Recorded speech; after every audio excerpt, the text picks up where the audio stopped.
when they ask you to write, when they ask you guys, focus our attention up here. When they ask us to find sine A, cosine A, tangent A, first going to identify that angle, right? Now this is opposite that. This is the hypotenuse, and this would be adjacent, correct? So sine A then, sine is opposite over hypotenuse, so 13 over 85. Okay. Cosine of A, adjacent over hypotenuse, 84 over 85. And then tangent of A is opposite over adjacent, 13 over 84.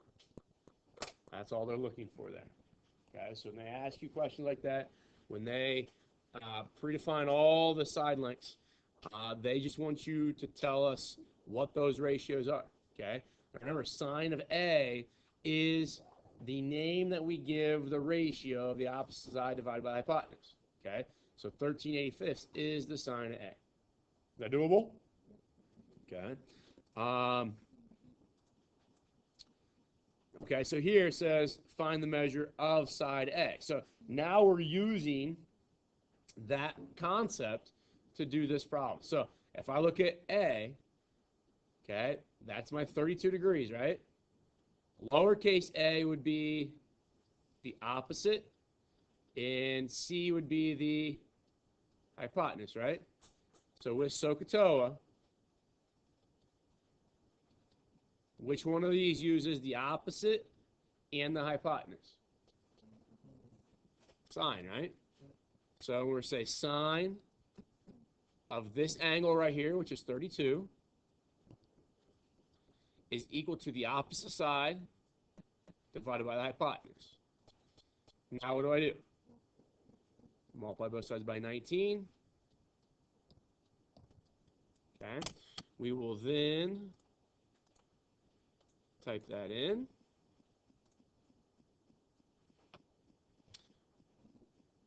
Now make sure you, if you're using this thing, make sure you go to degrees. So we go 19 sine 32. It's going to be 10.06, and they want to the nearest whole number, so 10. Okay?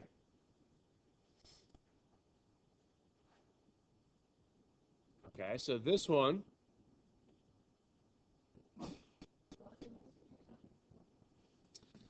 we're looking at that angle, right? Now B is what side for that angle? Adjacent, and C is hypotenuse. So now, out of these, which ratio is adjacent divided by hypotenuse? Cosine. So I would say cosine of the angle, 41, is equal to the adjacent side divided by the hypotenuse. Now what do I multiply both sides by? So you go 160, cosine 41 is B. And we'll type that in. 160 cosine 41. And they want me to nearest whole number again, so 121. Okay?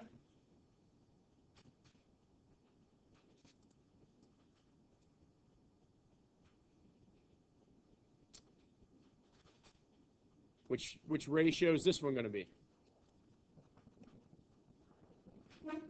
Right, because this is the opposite side for the 31. This is the adjacent side, right? So we'll say tangent of 31 is equal to x over 42. Multiply both sides by what? 42, right? So we get 42 tangent of 31 is equal to x. Okay. Now there's an alternate approach to this, and I don't know that it's wise to do that here, but it is a relationship that we need to understand. Do you know what this angle here would be?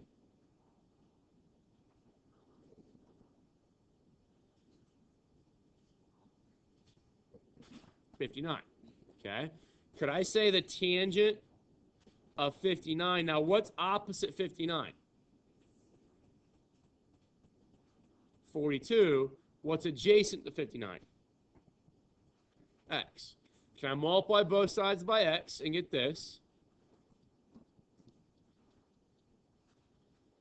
And now that's a coefficient for x. So can I divide both sides by that coefficient and get 42 divided by tangent 59? Is it the same x that was in this blue stuff? So it's the same problem, just doing it two different ways. Let's see if we can recognize that it does give me the same answer. So the first one we had, was it 42 tangent 31? 42 tangent 31. So 42 tangent of 31 gives me 25.236. Okay, now if I do, was it 42 divided by tangent of 59? 42 divided by tangent of 59, do you get the exact same answer? And that's what we need to think about, okay? When they give me the 31 degrees, I can use that one, or I can use the complement angle and set up opposite adjacent based off of it and use that one, okay? Ultimately, it does not matter. And even on the other ones that we were doing, okay, even we did, 15, 16, 17, those you can do the same way, okay? You can find this missing angle and work that way. And the reason I show that is for some, it won't work all the time, but for some problems that might make your algebra a little bit easier. For instance, when I look at this one, I can't do that on this one because it's not going to make the algebra any easier. But what side would this be here? It's opposite my 34, because 34 is what we're going to have to reference, right? That's the angle we have to use. So it's opposite. What is C? Hypotenuse, okay? So what uses opposite and hypotenuse? Sine. So I'll say sine of 34 is equal to 28 over C, okay? These are the harder ones that people usually don't like because the C is in the denominator, right? Okay, when you guys left on Friday, I think I told you that you'll eventually maybe start to see a pattern that occurs. We'll get C sine of 34 equals 28. Now, what do you always divide by over here? You divide by the sine of 34, right? You get sine of 34. So now I get C is equal to 28 divided by sine of 34. Okay? Look back at the original problem. This is what I started with, and this was my answer. Is there a pattern that you see? And maybe doing a couple of these, you're going to recognize and verify the pattern. But what? Let's see here. Cursor died. Give me a second. There we go. What happened with those two things from the equation you started with to the answer that you get? What did they do to? They just switched spots, didn't they? Okay. And that's going to happen every single time that you do these, okay?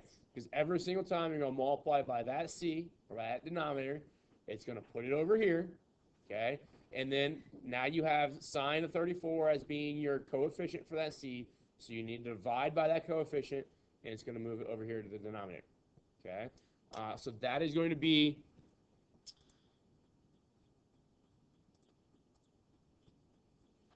what do we have? 28 divided by sine of 34. Is that right? Yeah, 28 sine of 34. 50.07, then with the nearest whole number again, so 50.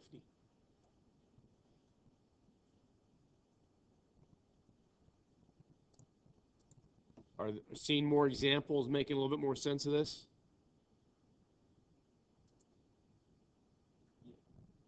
Okay, so somebody said towards the end they were struggling with these. Okay. And what these are, and see if they're all this way, 21, okay. We didn't do any examples like this, okay? But Now what happens to and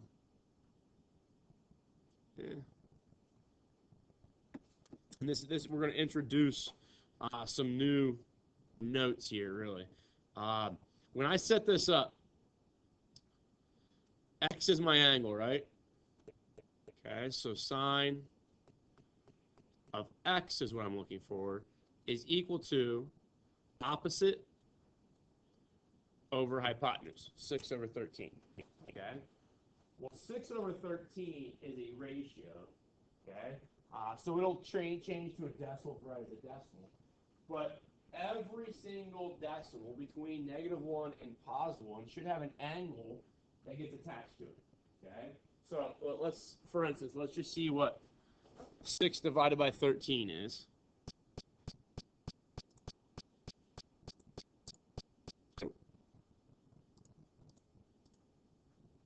Six divided by 13. I'm having a Monday. There you go. 0.461. Okay. So what we'd be really looking for here is the sine of what number will give me that. So if I go sine of 30, well, that gives me 0.5. If I go sine of 29, getting closer, sine of 28, let's see what that gives me. 0.469, a little bit closer. Let's go sine of 27. I gone over too far, so maybe it's 27.1. Maybe it's 27.2. 3. 3 is close. Or sorry, 4 is close. 5. A little bit better. Okay, so maybe it's like 4.8. Okay, and you start to see that there is eventually going to be an angle measurement that will produce this ratio. Does that make sense, everybody? So we're trying to figure out now, instead of a side length, we're trying to figure out what is the ratio, or sorry, what is the angle that's going to spit back this ratio. Okay? Well, there's a way of doing this, and what we do is we call it the inverse. We call it the sine inverse. And when we talk about inverses, mathematically, like you have some inverses that you are very familiar with. Addition's inverse is what? Subtraction. Multiplication's inverses division. Let's say that I take square root, or let's do x squared. What's the inverse of x squared? Square root, right? So those are functions that are inverse. We had operations, addition, subtraction, multiplication, division. They're inverses. Sine and cosine and tangent have inverses.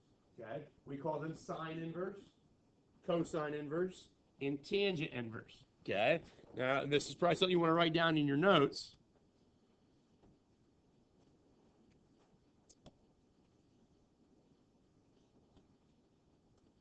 Let's see here.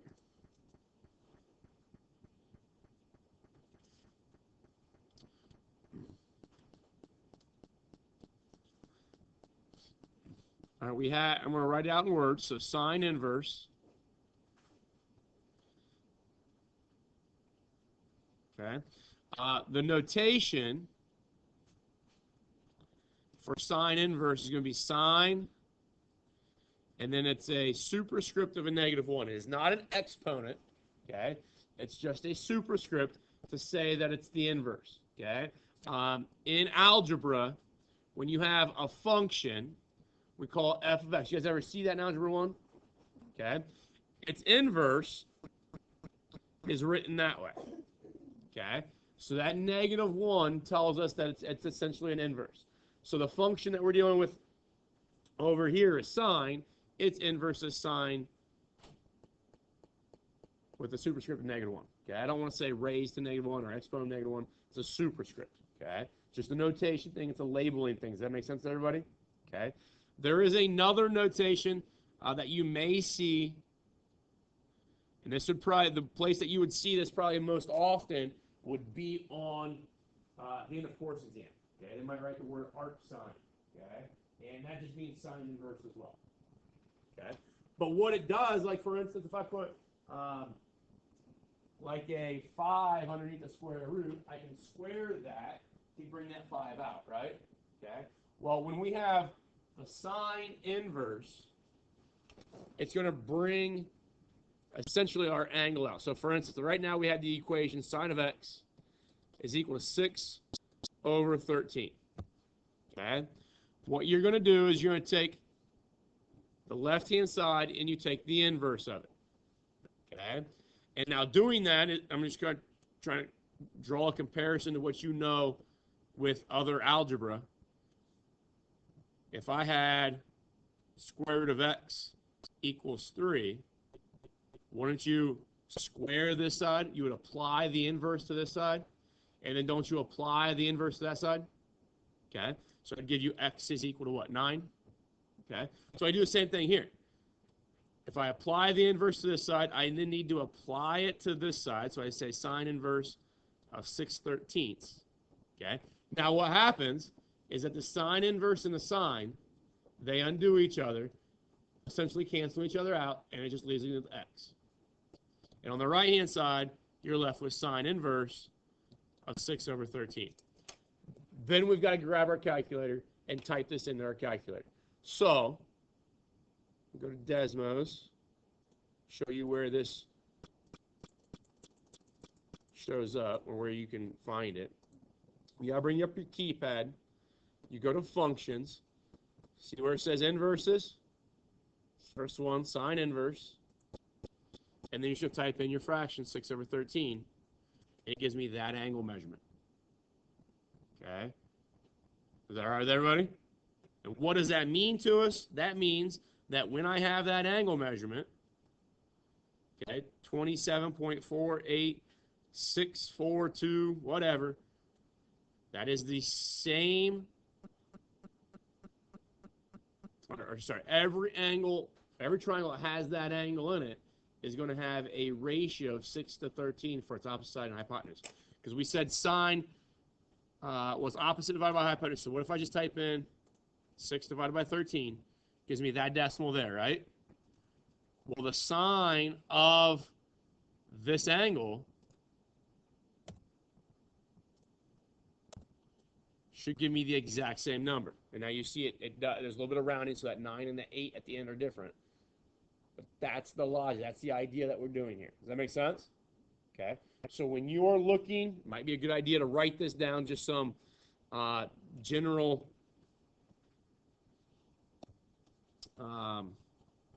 hints or tips that you could use when you're doing your homework. Your notation, like I said, is going to be, you could have cosine inverse, you can have tangent inverse. That would be called arc cosine. This is arc tangent. Those are all just different ways. This is kind of like the old world way of writing it before technology. This is the way we write it now using technology, but a lot of times they ask an understanding of both. But if looking for side lengths,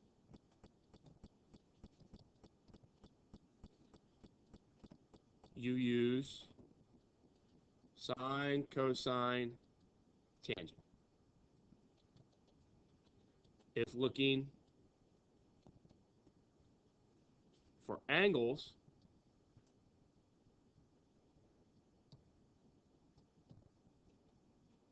use sine inverse, cosine inverse, tangent inverse.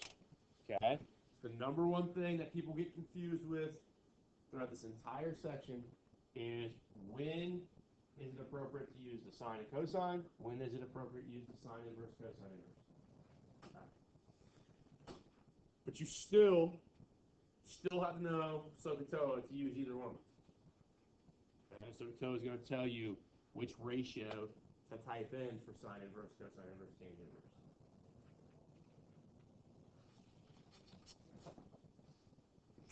All right, so let's do. You want to write that? You want to give more time to write that down?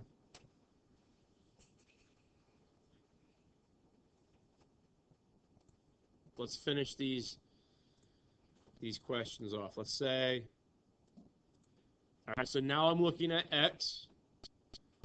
Okay, what side would 3 be in regards to x? Opposite.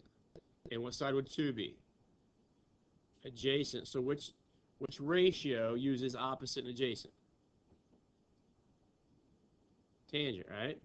So I'll say tangent of the angle x is equal to opposite over adjacent. You take the inverse of both sides. When I take the inverse of the left-hand side, they undo each other. Okay, we have to do that. So the inverse will undo the tangent, and it's just going to drop out the x. Is that okay with everybody? So, writing it notation-wise will look like this. And the tan inverse and the tangent drop out. They cancel each other out, essentially, leaving me just x. And now I'd have to take the tan inverse of the right-hand side. So it gives me that. Okay. So now, all I've got to do is go functions, tangent inverse of 3/2. And there's the angle that I'm looking for. Okay. And a way to check yourself with all of these is once you have that angle, if you were to take the tangent of that angle, you should get the ratio that we had of those side lengths. So the ratio of those side lengths was, too many windows open here. The ratio of those side lengths was 3/2, right? 1.5. So I should be able to take tangent of this number. Oh, I didn't cut it right.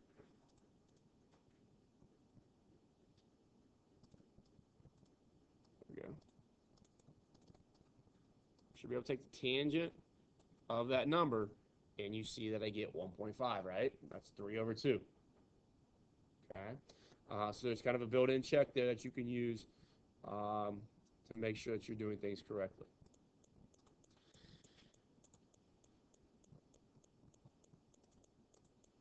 All right, so here we're looking at this angle of x up here. Okay, 2.0 is what side? Adjacent. 6.9 is what side? Hypotenuse, which trig ratio uses adjacent hypotenuse?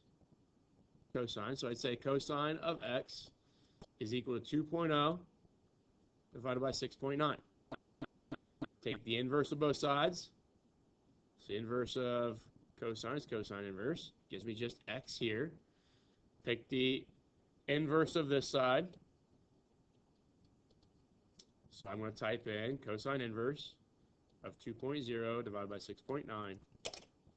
And that will give me my angle. Do I need to type it in, or are we okay with this?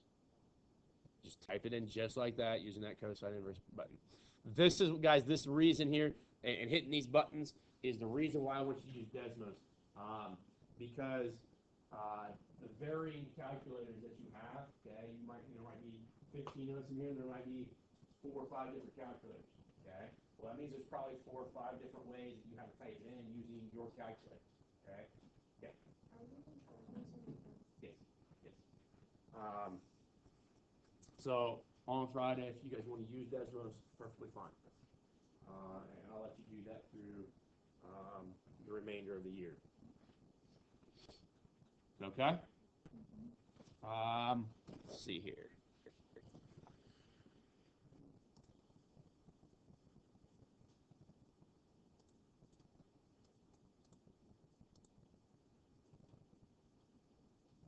All right, this here says the sine, cosine, and tangent ratios each have a reciprocal ratio. Okay, if you have a fraction, there's always a reciprocal that goes with it, right?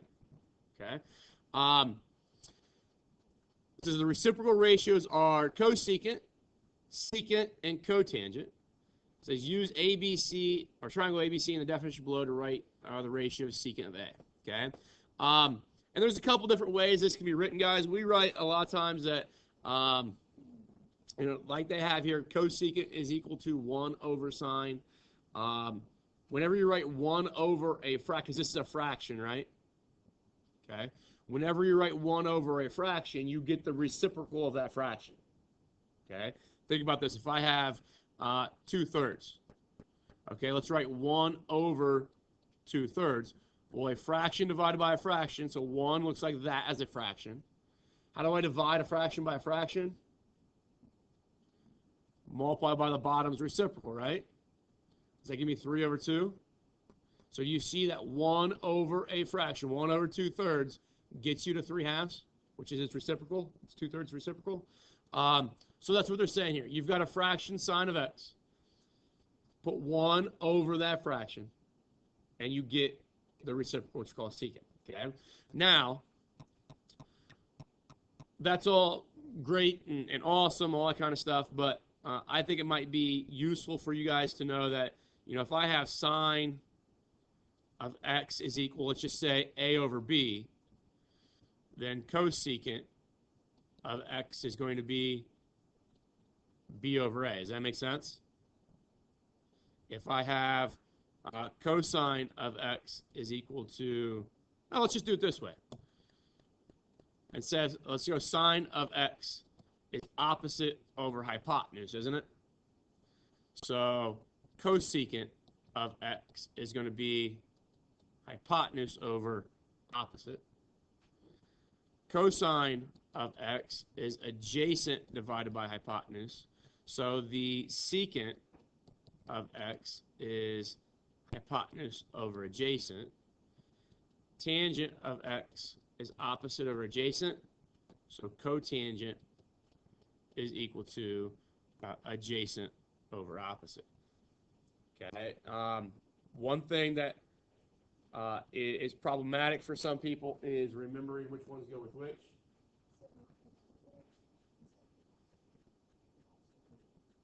Okay. All right. Cool. Okay. We'll talk about that. So they forget that sine and cosecant are the ones that match up. Cosine and secant are the ones that match up. Tangent and cotangent match up. Tangent, cotangent, kind of easy to see if they match up as reciprocals because they have the same word in them, right? The way I remember that I initially remembered which ones were which with sine and cosine is that if I look at those 4, sine, cosine, cosecant, secant, there's 2 that start with S and there's 2 that start with C, right? Okay. Well, the ones that start with S cannot be reciprocals one. They cannot be paired up. All right. The ones that start with C cannot be paired up as reciprocals, and that should allow you then to know that when I have sine, it's got to go with cosecant. When I have cosine, it's got to go with secant. That's the relationship about reciprocals. When it asks then what is the secant of A, okay, I usually, now you have an option. If you want to memorize these over here, by all means do that. That's nothing wrong with that, okay? But I know secant is the reciprocal of cosine, right? Secant and cosine. So if I looked at A, what's the cosine of A? This would be the adjacent side, right?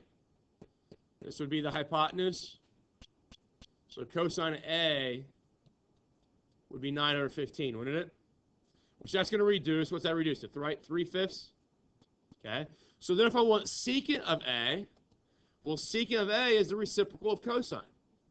Cosine you just said was 3/5, so what's secant? 5/3. Just flip that fraction, right? Okay. So in answering a question like this, we'll just kind of do them all here at once. We should be able to figure out what the cosine of A is. We already did that. We should be able to find out what the sine of A is. We should be able to find out what the tangent of A is. Okay? Cosine of A you said was 9 over 15, which reduces to 3/5. Sine of A should be 12 over 15. What's that? 4/5. And then tangent of A is 12 over 9. So 4/3. Is that all right with everybody? Okay. So that was like questions, 13, 14, and 15. Now if I want to find out what these reciprocals that they're really going to ask me about, they're going to ask me secant of A. They're going to ask me cosecant of A. And they're going to ask me cotangent of A. Well, these two pair up. These are reciprocals. So if cosine is 5 or 3/5, secant is 5/3. If sine is 4/5, cosecant is 5/4. And if this is 4/3, cotangent is 3/4.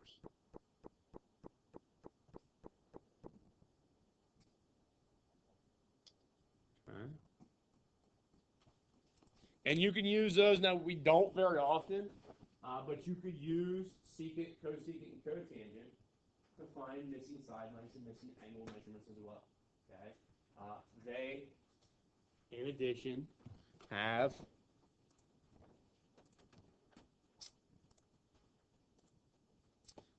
their own inverses as well. Okay. They have these values over here. Okay. For instance, let's say, let's see, with this problem, we should be able to find A, right? Or with this figure. All right, if I'm looking at angle A, I could type in any one of these over here to find angle A, right? So let's say, I have to use the inverse. Let's say, let's just use the cosine one. If I used cosine inverse on the left-hand side, cosine inverse on the right-hand side, it would leave me with A equals cosine inverse of 3/5. Okay, so I'll type that in. Cosine inverse of 3/5. So it gives me that angle A of 30 or 53 degrees. Is that okay with everybody? Okay. I should be able to do the exact same thing, though, or get the exact same answer with secant of A. I should be able to take secant inverse of both sides and get A equal to secant inverse of 5/3. Secant, let's see here. Secant inverse. Now, 5/3, do you see that you get the same exact answer? Okay. It just, logically, I think with a lot of the problems that we get, it kind of makes more sense to just use the cosine. Okay. People normally think in terms of those three, sine, cosine, tangent, instead of the reciprocal. So that's kind of what we're looking at there for those last few questions.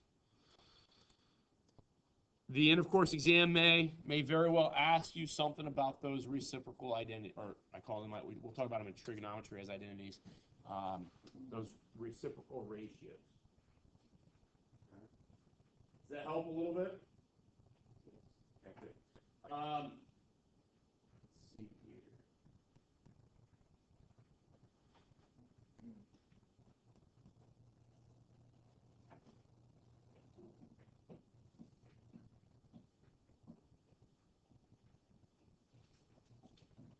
I will extend that assignment, the 8.3 assignment, through tomorrow if you need more time on that. And I'll go ahead and put some extra similar exercises on it.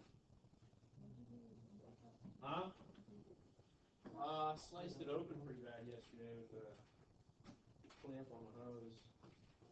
And we had Ariel and Cinderella Band-Aids. That's what I'm rocking. Did your daughter kiss it? No, she wasn't home. It's kind of weird when I cut myself, she'll want to see like the blood and all that kind of stuff. It's creepy weird.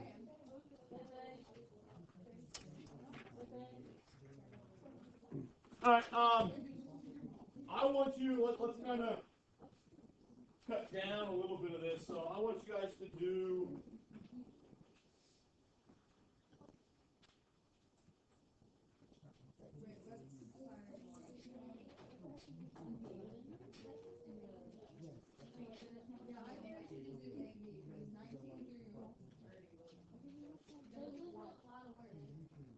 all right, so at the top, write evens. Do the evens. I'm going to add that.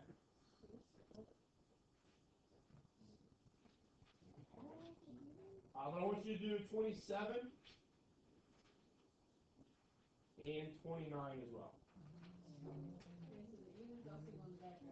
Yep. So what's that, 16 questions?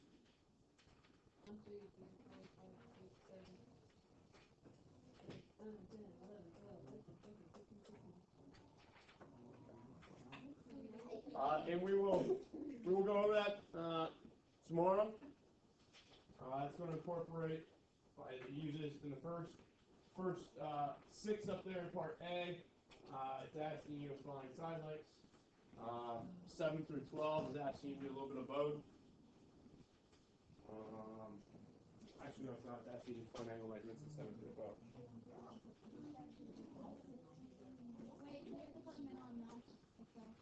Not this evening.